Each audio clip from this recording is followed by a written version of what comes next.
Hey, it's Rebecca Smith from the KBIA newsroom in Columbia, and it's time for Missouri Health Talks, a project where we listen in on Missourians' conversations about access to healthcare.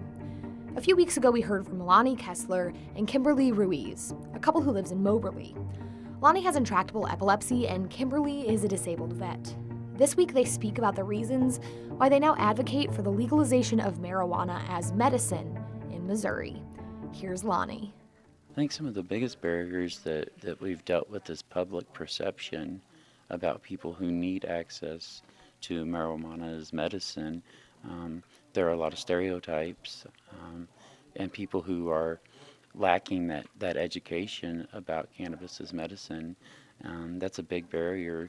Just getting some people to open up and talk about it is quite the challenge. I had a family member at Christmas who I tried to speak to about it, and it didn't go so well. I was actually told that I'm selfish because I want to have access to all options in treating my illnesses, and that if that's the case, I should move out of state.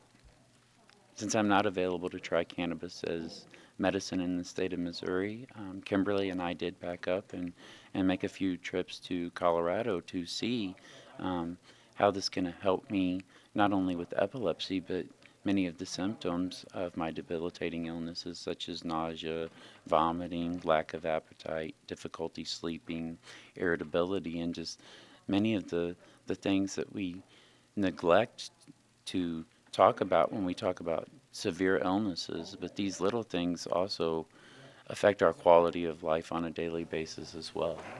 Yeah, we did find that it helped my back pain, and it helped you to have less anxiety, me as well. I thought that the Colorado trips were quite productive. Right, and there's no guarantee that cannabis will take care of all of these issues, but it will help, and it has helped. As silly as it may sound again, the food is a big deal to me, being able to eat and try to keep the weight on. Another Well, thing since that we touched it on the helped with. Colorado visits, I would like to talk about how that has changed our conversations with your epileptologist and your surgeon.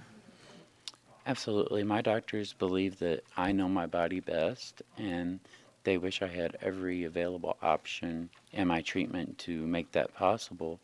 They do show a lot of interest and would like to be more involved with their patients, but unfortunately our current laws do not allow that because they feel so restricted about being able to talk with their patients. Since this is not legal in the state of Missouri, they're basically saying our hands are tied and this is where you're at. You can either have the epilepsy surgery here, you can obtain cannabis illegally, face going to jail, or buying something that you don't know what it is. You can move out of state, or you can basically do nothing, and none of those options are acceptable to me. So I've decided to advocate on behalf of patients who are in need of medical cannabis. We just want a better quality life, and we are wanting and sometimes willing to do whatever it takes to have that quality of life. We should recognize this as medication and allow healing to come into our state. That was Kimberly Ruiz and Lonnie Kessler speaking about what motivates them to advocate for medical marijuana legalization in the state. That's it for this week's Missouri Health Talks. Tune in next week for more conversations from throughout the state about health and access. I'm Rebecca Smith. Thanks for listening.